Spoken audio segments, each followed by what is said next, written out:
நம்மை விட்டு ஒண்ணு போகுது அப்படின்னா துக்கம் மட்டும் படாதீங்க, சந்தோஷப்படுது. ஆமென்.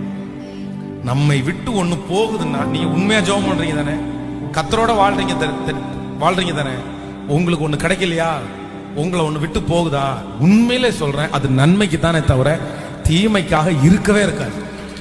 நீங்க 1000 நேசிக்கலாம், நீங்க 1000 விரும்பலாம், நீங்க உங்களுக்கு ரொம்ப பிடிச்சதா இருக்கலாம், நீங்க பெரிய கற்பனை கோட்டை கட்டலாம், இதுதான் என் வாழ்க்கைக்கு கர்த்தர் கொடுத்த ஆதாரம்னு நீங்க நினைக்கலாம், அதை குறிச்சு நீங்க பெரிய திட்டத்தை எல்லாம் போட்டு வைக்கலாம். ஆனா அது உங்களுக்கு கிடைக்கலையா, ஐயோ நான் இவ்வளவு திட்டம் போட்டு வச்சிருந்தேனே, நான் இவ்வளவு யோசனை, பட் எனக்கு எப்படி கிடைக்காம போகும், எனக்கு கிடைக்கலையே அப்படின்னு நீங்க நினைக்காதீங்க.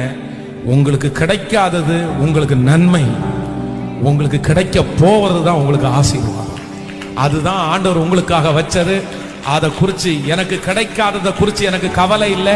அது தேவன் எனக்கு தராதது, தேவன் எனக்கு தராத ஒன்றும் எனக்கு வேண்டாம். தேவன் தந்தது எனக்கு போதும், தேவன் தருகிறது எனக்கு போதும்.